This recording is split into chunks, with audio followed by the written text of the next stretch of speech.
तो हेडलाइंस के बाद दर्शकों हम मेहमानों की तरफ आपको दोबारा ले जाना चाहेंगे। विवेक, चर्चा हम आगे बढ़ाते हैं। हमारे साथ एक नए मेहमान जुड़ गए, वरिष्ठ पत्रकार अजय शुक्ला जी। आपका बहुत बहुत स्वागत डे एंड नाइट न्यूज़ पर। चर्चा हम आपके आने से पहले चला रहे थे कि किस तरह से जो यूपी में चमत्कार हुआ है, जो मतदान हुआ है, नतीजे जो बता रहे हैं, जाति धर्म सबसे हटकर एक आज जो दिख रहा है वो मोदी के लिए वोट डाले गए हैं। कहेंगे कि राजनीति में अब वो वक्त आ गया है या ये ध्रुवीकरण रहा है, भाजपा की ओर से कामयाबी हासिल हुई है? मुझे याद है कि आपके साथ आप ही के चैनल पर डिस्कशन था और उस दिन मोदी लहर है या नहीं है इसको लेकर के चर्चा हो रही थी। तो मैंने इत्तेफाक से जो उदाहरण दिया था वो यूपी को ही लेकर के दिया था और मैंने दो उसमें केस काउंट किए थे आपके साथ में कि वहां पर इवन एक बच्चे तक ने या एक गांव में जहां पर आज तक बिजली नहीं है उस गांव में भी मोदी को लेकर के आज चर्चा हो रही कि मोदी को एक मौका मिलना चाहिए। मोदी जहां पर टेलीविजन नहीं पहुंचा है, जहां लोग अखबार पढ़ने 2 किलोमीटर दूर सड़क के किनारे चाय की दुकान पे जाते हैं, वहां पर जाके अखबार पढ़ते हैं। तो मैंने उस जगह का उदाहरण दिया था। तो मैं इस चीज को इसलिए कह रहा हूं क्योंकि यूपी के परिप्रेक्ष्य में मैं काफी हद तक मुझे, तो मैंने आपसे कहा था, उस समय भी कहा था मैंने कि 50-55 के आसपास सीटें आएंगी, उससे ज्यादा आज स्थिति है। तो मैंने कहा था ये लहर का असर है और यही है क्योंकि अटल बिहारी वाजपेयी जब प्रधानमंत्री थे देश के, उस समय 60 सीटें वहां से यूपी से आई थी। तो मैंने कहा था इस बार सिर्फ इंडिविजुअल, ये भाजपा की जीत नहीं है, मैं आज फिर कहता हूं ये भाजपा की जीत नहीं है और भारतीय जनता पार्टी ने कोई करिश्मा नहीं किया है। ये करिश्मा है सिर्फ और सिर्फ नरेंद्र मोदी का। इस बार निश्चित रूप से एक चने ने भाड़ को फोड़ा है जी। और संजीव जी क्या मानेंगे कि सिर्फ और सिर्फ मोदी जी को क्रेडिट देना चाहिए? आप लोगों ने कोई काम नहीं किया पार्टी के लिए? नहीं काम नहीं, मैं एक मिनट इस चीज को आप पूछने जा रहे हैं, मैं उसके पहले कह दूं, कार्यकर्ता तब भी काम करता है, अब भी काम करता है और सदैव काम करता है जी। लेकिन काम का जो श्रेय है कई बार जो पार्टी के नाम पे, ये चुनाव पार्टी के नाम पे नहीं था, ये चुनाव सिर्फ इंडिविजुअल नाम पे था। मोदी सरकार, मोदी हर हर मोदी, घर घर मोदी, कुछ भी कर लीजिए मोदी। शुक्ला जी, थोड़ी देर पहले दीपक जी जो कि हिमाचल कांग्रेस है, ये आपत्ति जता रहे थे कि भाजपा ने प्रधानमंत्री पद के उम्मीदवार के रूप में मोदी जी को पेश करके गलत किया, संविधान का अपमान किया है। लेकिन क्या कहेंगे दीपक जी, संविधान का अपमान करने के बावजूद मोदी जी को श्रेय दे रहे हैं खुद अजय शुक्ला जी? मैं ये कह रहा था, मैं उसकी पूरी बात कर दूं, मैंने संविधान का अपमान नहीं, मेरा कहने का मतलब ये था कि प्रधानमंत्री तय करना जो है ये एक संवैधानिक प्रक्रिया में बाकायदा कानूनन ये है कि जो लोग चुनकर आएंगे वो तय करेंगे कि प्रधानमंत्री कौन होगा। आप पहले तय कर देती है कोई भी पार्टी, हमारी करे, दूसरी करे, तीसरी करे, उसमें एक निरंकुशता तो ये नज़र आती है कि आप संवैधानिक उन व्यक्ति का जो अधिकार है, संवैधानिक अधिकार, जीते हुए व्यक्ति का अधिकार है जो जीत के आएगा। दीपक जी रोकना चाहेंगे, बड़ी खबर आ रही है हमारे पास आनंदपुर साहिब से। यहाँ पर अंबिका सोनी, कांग्रेस की एक बड़ी लीडर, यहाँ पर हार गई है, चुनाव हार गई है। अकाली दल के प्रेम सिंह चंदूमाजरा ने उन्हें शिकस्त दे दी है। आनंदपुर साहिब से भी कांग्रेस के लिए एक बड़ी हार मानेंगे अंबिका सोनी, चुनाव हार गई है। अकाली दल के नेता प्रेम सिंह चंदूमाजरा ने उन्हें शिकस्त दे दी है। जी, हम अपने दर्शकों को एक बार फिर से बता दें कि आनंदपुर के जो आंकड़े चौंकाने वाले हमारे सामने आ रहे हैं। अकाली दल के प्रेम सिंह चंदूमाजरा यहां पर जीत चुके हैं और उन्होंने कांग्रेस की अंबिका सोनी को यहां पर मात दी थी। स्थानीय लोगों ने जो मुद्दे भुनाए यहां पर, तो कहीं ना कहीं अंबिका सोनी उन्हें बाहर का प्रत्याशी होने को खटक रहा था, जिसका खामियाजा अंबिका सोनी को भुगतना पड़ा। चंदूमाजरा हालांकि पटियाला छोड़कर आनंदपुर साहिब पहुंचे थे, लेकिन कहीं ना कहीं राज्य का निवासी होने का उन्हें फायदा जरूर मिला और मोदी लहर का भी उन्हें फायदा मिला है। अंबिका सोनी दिग्गज नेता मानी जाती हैं, केंद्र की राजनीति में रही हैं, लेकिन यहां पर चुनाव हार गई हैं। तो पंजाब से बड़ी खबर, अकाली दल के चंदूमाजरा जीत चुके हैं आनंदपुर साहिब की सीट। अंबिका सोनी, एक कद्दावर नेता कांग्रेस की, उनको हरा दिया है चंदूमाजरा जी ने। मोदी लहर का काफी उन्हें फायदा मिला है। पूरे देश में मोदी लहर की जीत का असर देखने को मिल रहा है। तमाम विरोधी दल, आलोचक नकार रहे थे विवेक मोदी लहर को, लेकिन जिस तरह से नतीजे सामने आ रहे हैं, दिग्गजों की हार हो रही है कांग्रेस के दिग्गजों की, वो यही दर्शा रहे हैं कि पूरे देश में मोदी लहर ने काम किया है। मौजूदा लोकसभा चुनाव के दौरान।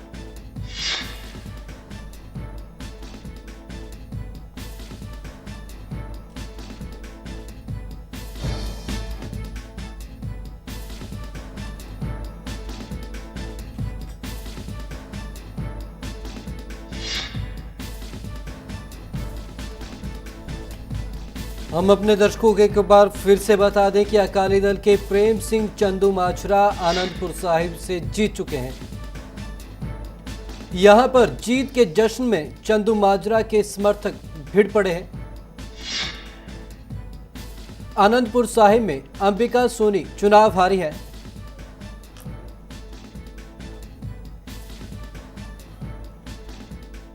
और दर्शकों को बता दें कि अमरिंदर सिंह, कैप्टन अमरिंदर सिंह प्रेस वार्ता कर रहे हैं। Please please back please. कुर्सियां पे बैठे होने हैं कोई।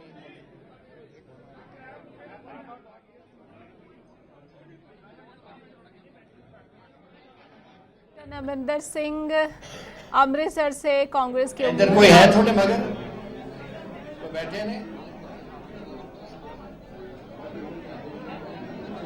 सीधी तस्वीरें हम दिखा रहे हैं अपने दर्शकों को। कैप्टन अमरिंदर सिंह कांग्रेस के, पंजाब कांग्रेस के एक कद्दावर नेता हैं, प्रेस वार्ता आयोजित कर रहे हैं। वो थोड़ी देर में मीडिया कर्मियों को संबोधित करने वाले हैं। जीत यहां पर उनकी लगभग तय मानी जा रही है, हालांकि नतीजे अब तक हम तक नहीं पहुंच पाए हैं।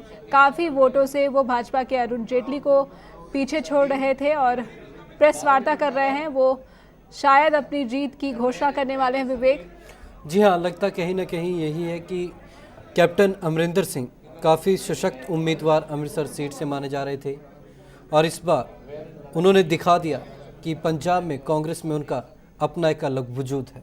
जी, पंजाब कांग्रेस में कैप्टन अमरिंदर सिंह कितने कद्दावर नेता हैं, उनकी जीत ये दर्शाती है। विवेक, जिस तरह से विधानसभा चुनाव में हार का ठीकरा कैप्टन अमरिंदर सिंह के सर फोड़ा गया था और पंजाब कांग्रेस को एक नया अध्यक्ष दिया गया था, इस जीत ने कैप्टन अमरिंदर सिंह की साख फिर से बनाई है। कह सकते हैं अरुण जेटली को उन्होंने हरा दिया है। जी कहना यहाँ ये भी होगा कि जिस तरीके से केंद्र ने जो कांग्रेस की आपसी फूट थी उसको निपटाने के लिए जो तमाम बड़े उम्मीदवार थे उनको आगे पीछे की सीटों पर किया था, तो कहीं ना कहीं उन्हें सबक सिखाने के लिए और एकजुटता दिखाने के लिए ये प्रयास किया गया था। आओ जी आओ, तुसी प्लीज। जी विवेक, लग रहा है कि अभी अरेंजमेंट्स प्रेस वार्ता की सही से नहीं हो पाई हैं। कैप्टन अमरिंदर सिंह मीडिया कर्मियों से कुछ कहना चाहते हैं लेकिन तैयारियां अभी पूरी हुई नहीं है। वो मीडिया कर्मियों को अभी संबोधित करने वाले, थोड़ी देर में हम दर्शकों को लेकर चलेंगे, लेकिन तब तक के लिए हम अपने स्टूडियो में मौजूद मेहमानों से डिस्कशन कर लेते हैं। जी, जिस तरह से हम चर्चा कर रहे थे बयान लेने से पहले, हेडलाइन से पहले, कि यूपी में जिस तरह से भाजपा की जो भारी जीत हुई है, इसकी किसी को उम्मीद नहीं थी, ना भाजपा को उम्मीद थी, ना कांग्रेस को आशंका थी। कांग्रेस हर जगह बुरी तरह से हारी है, हर जगह। दीपक जी, देखिए ऐसा है, ये पूरे हिंदुस्तान में ही आप ये कह लीजिए कि जो भारतीय जनता पार्टी को वोट मिला है, बिल्कुल ठीक कहा शुक्ला जी ने कि ये वन मैन शो के आधार पे है जी। इसमें भारतीय जनता पार्टी का रोल नहीं, एक व्यक्ति का रोल है, सिर्फ व्यक्ति का रोल है। दीपक जी, चर्चा आगे बढ़ाएंगे, लेकिन कैप्टन अमरिंदर सिंह ने प्रेस वार्ता को संबोधित करना शुरू कर दिया। दर्शकों को फिर से लेकर जाना चाहेंगे। 77 किन्ने how much is it? 87 ਤੇ ਪਹੁੰਚ ਗਏ ਸੀ। So I think it should be all right. Third मैं ਦੱਸਣਾ ਚਾਹੁੰਦਾ ਸਾਡੇ ਆਰਗੇਨਾਈਜ਼ਰ ਰਾਣਾ ਗੁਰਜੀਤ ਸਿੰਘ ਜੀ ਉਰੇ ਬੈਠੇ ਨੇ, Sandeep Sandhu ji, he was running the office and ਉਹਨਾਂ ਨੇ ਜਿਸ ਤਰੀਕੇ ਨਾਲ ਇੱਥੇ ਸਾਰਾ ਆਰਗੇਨਾਈਜ਼ ਕੀਤਾ, ਮੈਂ ਇਹਨਾਂ ਦਾ ਬਹੁਤ ਸ਼ੁਕਰਗੁਜ਼ਾਰ ਹਾਂ। ਐਂਡ ਜਿਹੜੇ ਸਾਡੇ ਬਾਕੀ ਅਨਨੋਨ ਜਿਹੜੇ ਬੰਦੇ ਸੇ ਜਿਨ੍ਹਾਂ ਨੇ ਸਾਡੇ ਆਫਿਸ ਦੇ ਵਿੱਚ ਕੰਮ ਕੀਤਾ, ਇਹਨਾਂ ਦੇ ਅਧੀਨ, ਔਰ ਜਿਨ੍ਹਾਂ ਨੇ ਸਭ ਕੁਝ, so it is been a united effort. And I must also thank you ਜਿਹੜੇ ਤੁਸੀਂ ਅੱਜ ਪ੍ਰੈਸ ਤੇ ਮੇਰੇ ਦੋਸਤ ਉਰੇ ਬੈਠੇ ਹੋ, ਕਿ ਜਿਸ ਤਰੀਕੇ ਨਾਲ ਤੁਸੀਂ ਬੜੇ ਫੇਅਰ ਤਰੀਕੇ ਨਾਲ which coverage was given to us nobody could ask for better coverage than we got in Amritsar. और तुसी, you are all responsible for that. Thank you very much.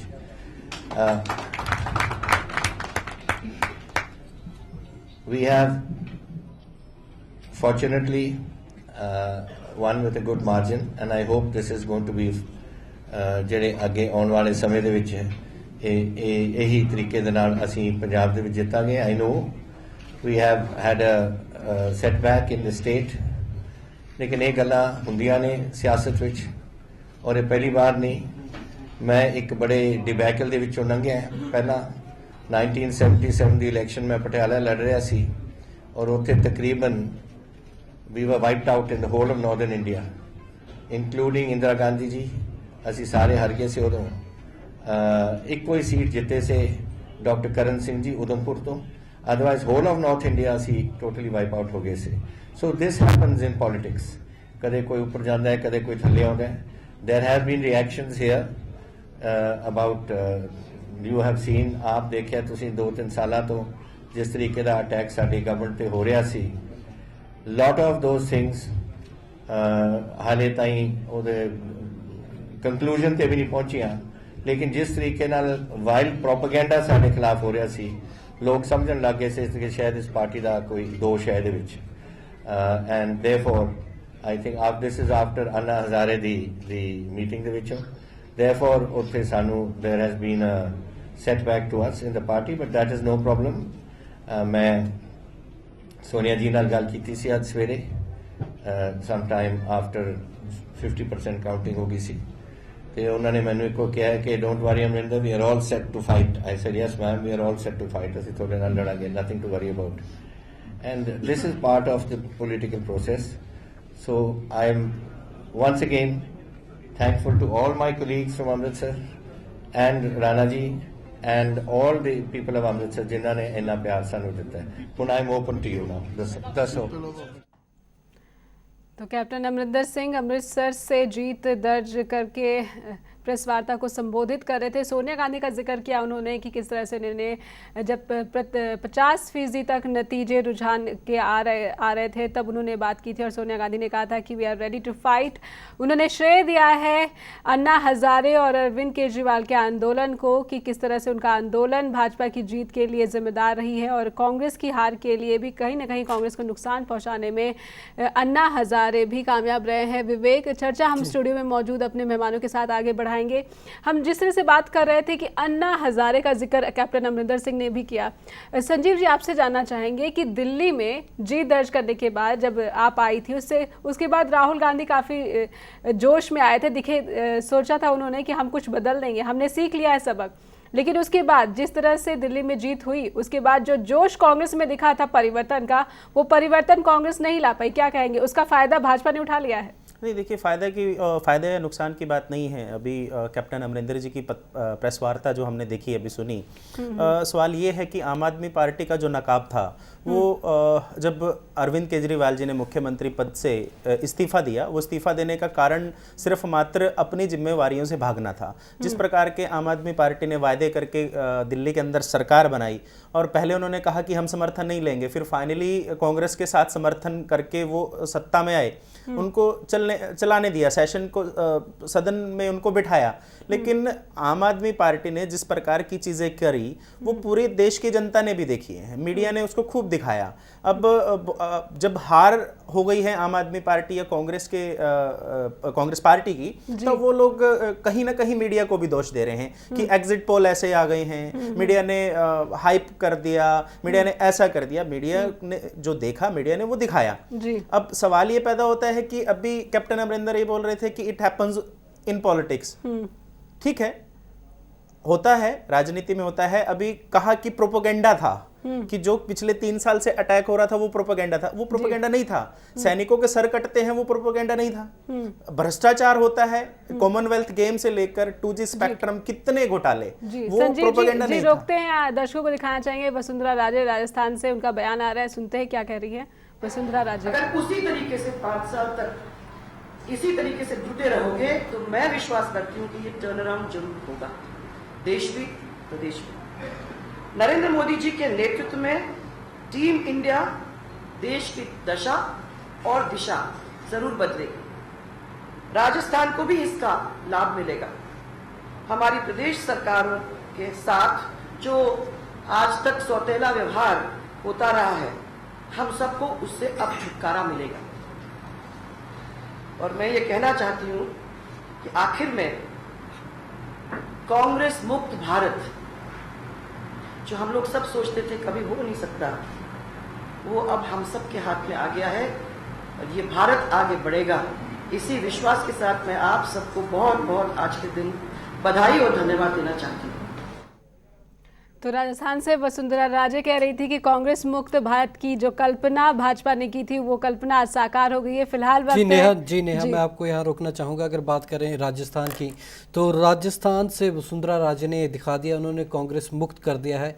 जो राजस्थान की सभी सीटें हैं सभी पर इस समय भारतीय जनता पार्टी लीड कर रही है। जी विवेक, बहुत ये चौंकाने वाले ही है। क्लीन स्वीप जिस तरह से हिमाचल में भाजपा को मिली है उसी तरह से राजस्थान में भी दिख रही है। विवेक, चर्चा हम कर रहे थे किस तरह से नरेंद्र मोदी को ही सारा श्रेय दिया जा रहा है, जीत का कार्यकर्ताओं को नहीं दिया जा रहा है। क्या कहेंगे, नरेंद्र मोदी को जीत का सारा श्रेय मिलना चाहिए? संजीव जी, देखिए, हमेशा जो सेनापति होता है, कमांडर होता है, श्रेय उसी को जाता है। फौज का सिपाही और कार्यकर्ता तो भारतीय जनता पार्टी का हर एक कार्यकर्ता सिपाही है। उसने अपने अपने बूथ पे वो लड़ाई लड़ी है और बूथों से जो वोटें डलवाई हैं और वोटें डलवाकर जो प्रत्याशी थे हमारे उनको जितवाया है।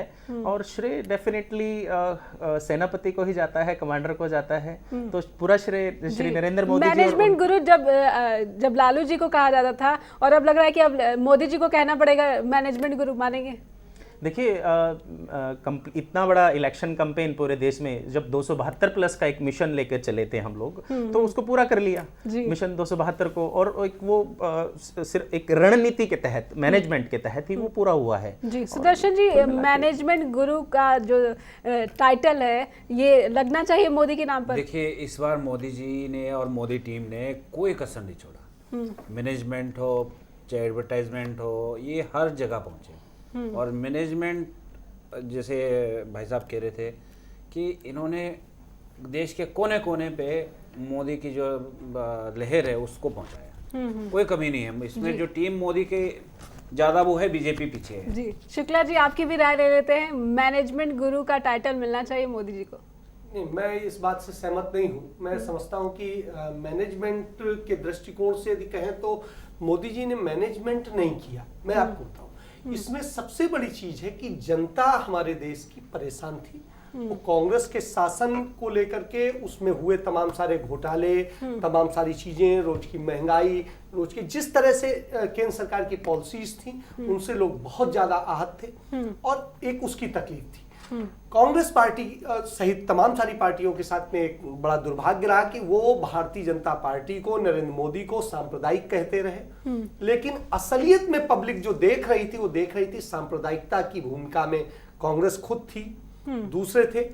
चाहे अब आप हिंदू की बात करें या मुसलमान की बात करें, जब आप किसी भी धर्म या संप्रदाय की बात करते हैं तो सांप्रदायिक आप।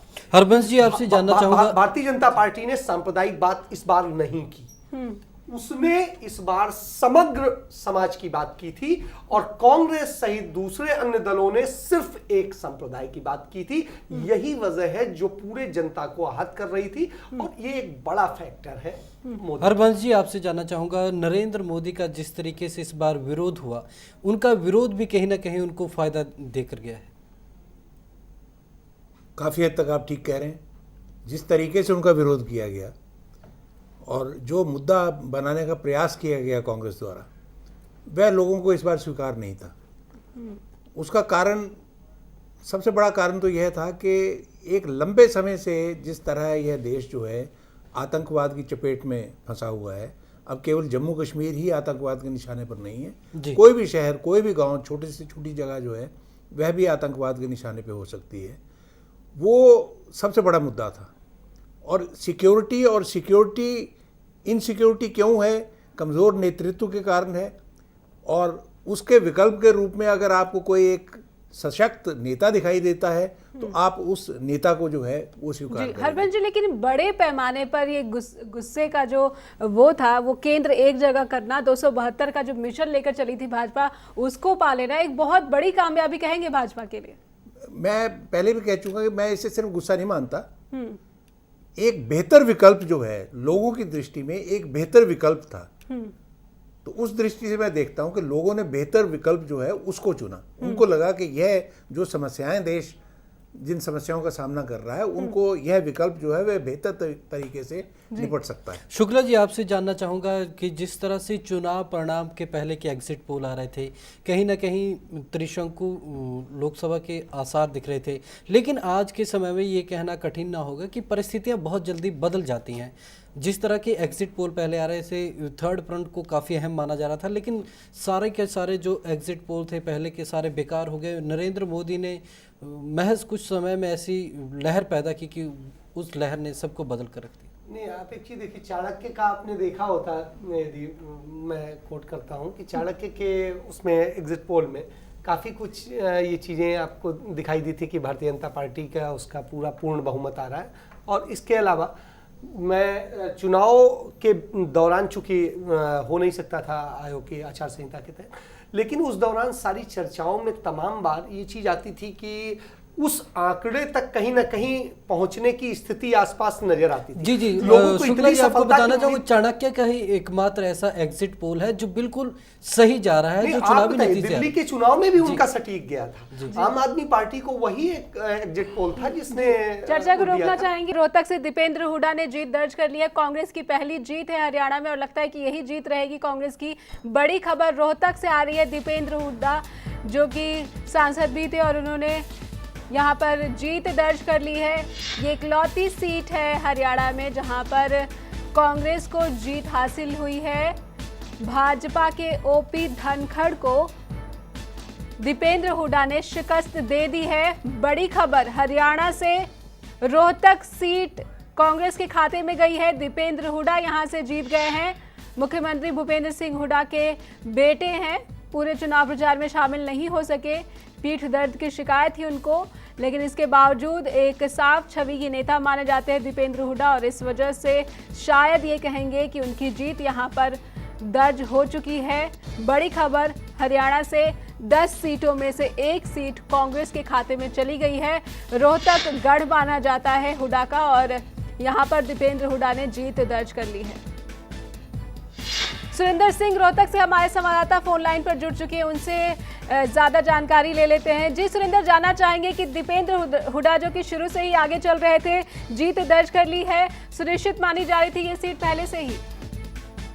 जी बिल्कुल, देखिए निश्चित तौर पर कांग्रेस इस सीट को सबसे सेफ सीट हरियाणा में मान रही थी, क्योंकि पिछले चुनाव में जो 2009 का चुनाव हुआ था उसमें दीपेंद्र सिंह हुड्डा को लगभग 4.5 लाख वोटों से जीत हासिल हुई थी। तो सबसे सेफ सीट यही मानी जा रही थी, लेकिन कुछ उतार चढ़ाव चुनाव प्रचार के दौरान जरूर देखने को मिले, क्योंकि मोदी की लहर की चर्चाएं चारों तरफ थी और लोग ये मान रहे थे कि कुछ भी नतीजा हो सकता है। लेकिन जिस तरह का रुझान शुरुआत से, जब से काउंटिंग शुरू हुई, शुरुआत से ही दीपेंद्र सिंह हुड्डा, ओपी धनखड़ जो भाजपा के प्रत्याशी थे, उनसे आगे चलते रहे। जैसा कि आपने बताया कि शुरुआत से दीपेंद्र सिंह हुड्डा जो है इसमें इस सीट पर आगे चल रहे थे। जिस तरह से हम इस सीट को देखते हैं, जब ओपी धनखड़ को टिकट दिया था तब से ही ये देखा जा रहा था कि जो भाजपा के कार्यकर्ता हैं वो नाराज थे, तो कहीं ना कहीं इसका फायदा भी दीपेंद्र हुड्डा को मिला है। जी अपना सवाल दोहराएंगे एक बार? जी बिल्कुल, जिस तरह से कि टिकट दिया गया था जब ओपी धनखड़ को, तब भी बीजेपी कार्यकर्ता नाराज थे। जो मोदी लहर थी वो फैक्टर भी यहाँ काम नहीं कर पाया, क्योंकि बीजेपी में एक फूट थी ओपी धनखड़ को टिकट दिए जाने से। जी देखिए, जहां तक ओपी धनखड़ की बात है, ओपी धनखड़ को जिस समय टिकट दी गई थी काफी हंगामा हुआ था, यहाँ तक कि पार्टी कार्यालय में तोड़फोड़ भी हुई थी, प्रदेश अध्यक्ष रामविलास शर्मा के खिलाफ नारेबाजी भी हुई थी। लेकिन मोदी लहर की जहां तक बात है, ये माना जा सकता है कि कुछ हद तक चली है मोदी लहर, क्योंकि अगर 2009 के लोकसभा चुनाव की बात की जाए तो भाजपा और इनेलो का गठबंधन होते हुए भी जो प्रत्याशी नवीन सिंह राठी थे उसको बहुत थोड़े वोट मिले थे और 4.5 लाख वोटों से दीपेंद्र सिंह हुड्डा की जीत हुई थी।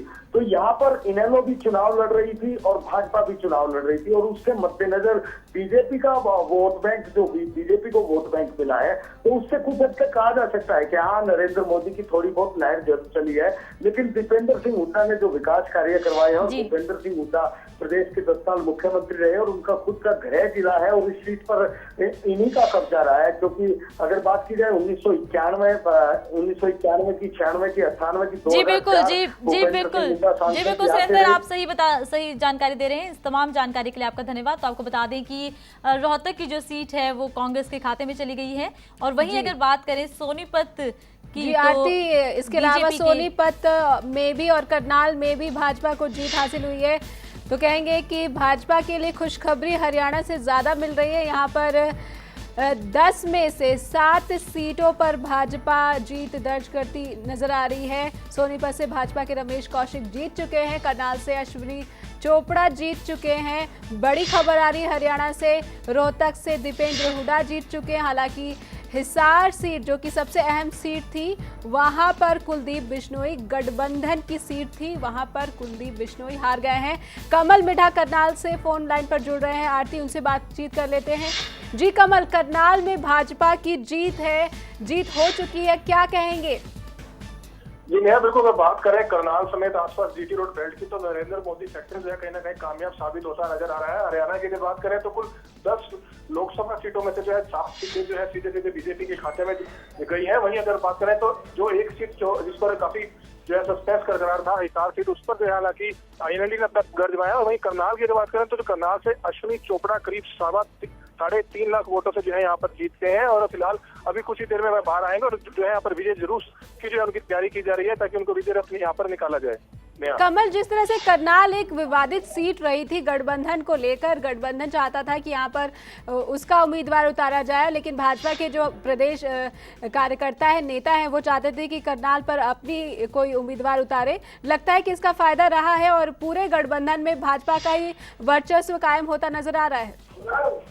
जी नहीं, बिल्कुल बात करें जो करनाल सीट पर जो है काफी समय से ये चर्चा थी, पहले जो है ये सीट भाजपा को दे दी गई थी, उसके बाद जो है बीजेपी के खाने में ये सीट गई थी। और करनाल से हालांकि सिर्फ 10 दिन पहले ही जो है बीजेपी के जो उम्मीदवार है अश्विनी चोपड़ा, उनको यहाँ पर टिकट दिया गया था, लेकिन उन्होंने जो है रिकॉर्ड तोड़ जीत करते हुए जो है करीब 3,60,000 से जो है करनाल से सांसद बने हैं, जो अपने आप में ही है जो रिकॉर्ड तोड़ जीत मानी जा रही है। जी कमल, बहुत बहुत शुक्रिया पूरी जानकारी के लिए। आरती, जिस तरह से कमल बताए थे कि थोड़ी दिन पहले ही इनका ऐलान हुआ था अश्विनी चोपड़ा का, और उन्होंने बहुत कमजोर कैंडिडेट भी कहा जा रहा था। जी, बहुत ही बड़े अंतर से जीते, लाखों के अंतर से जीत हासिल की करनाल सीट पर।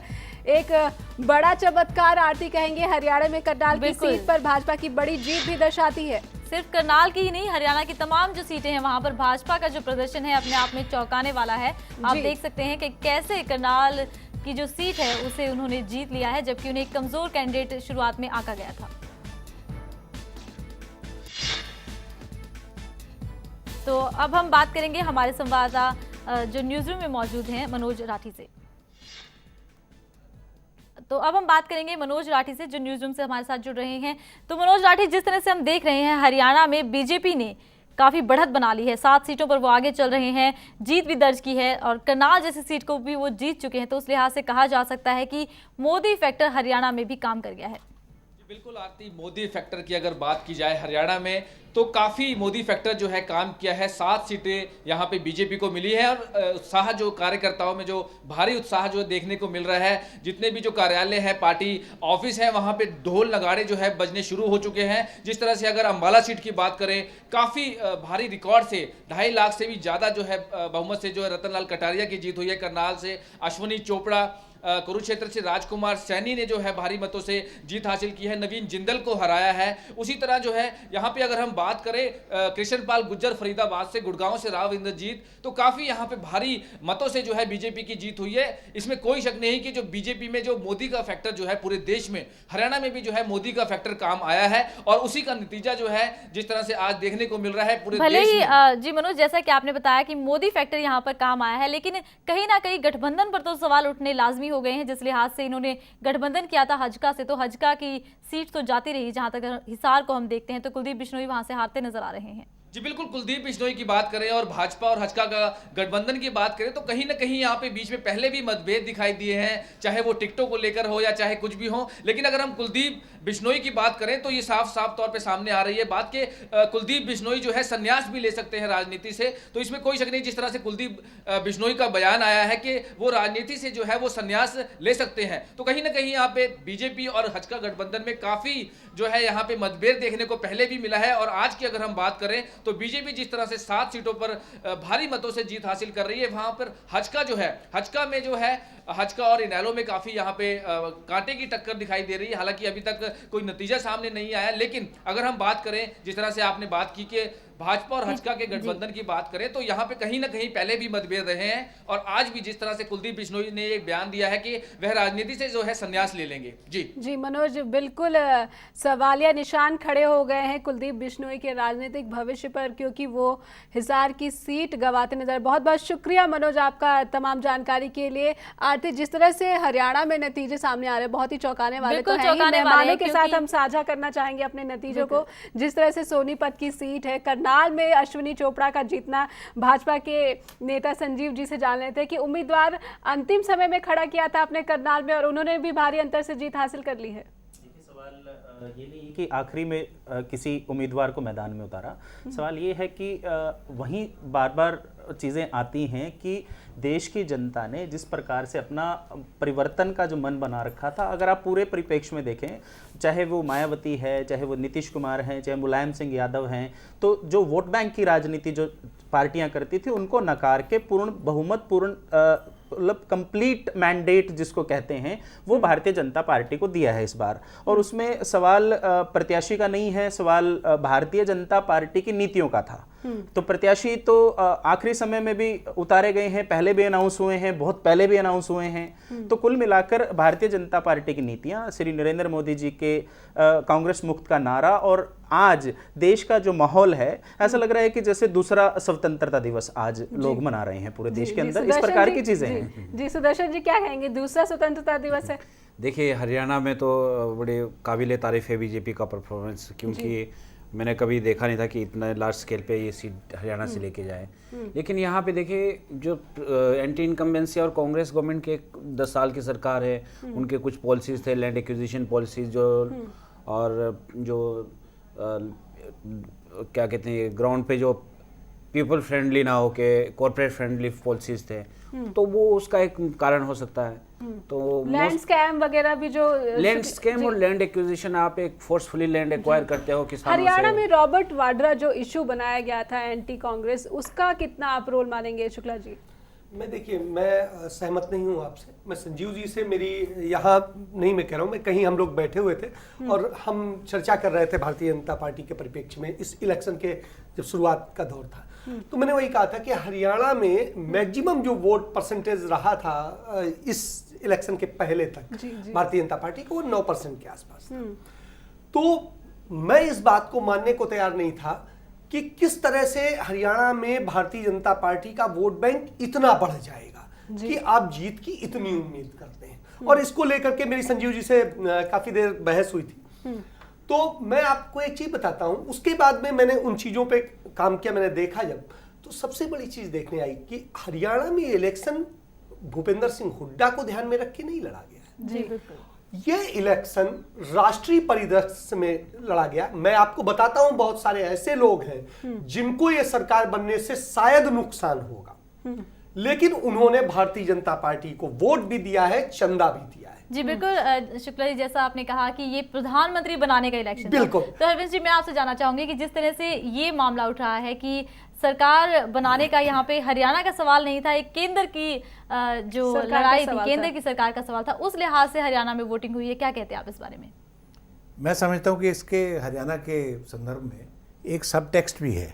जी। मुख्य टेक्स्ट तो यही है कि राष्ट्रीय सरकार जो है वह बनाई जानी है, और इसी कारण अश्विनी कुमार जैसे एक नया चेहरा जो है, उन्हें कमजोर वो कहा जा रहा था आके कि इतने कमजोर बड़े एक कड़ी है वो, जो है बहुमत से वो जीत हासिल करें। या उधमपुर में डॉक्टर जितेंद्र सिंह भाजपा के जीत चुके हैं, जो 3 साल पहले ही पार्टी में आए। जी जी। तो यह जो है एक अलग मुद्दा है। लेकिन हरियाणा के संदर्भ में जो सब टेक्स्ट है वह है सिरसा और हिसार से इनेलो की जीत।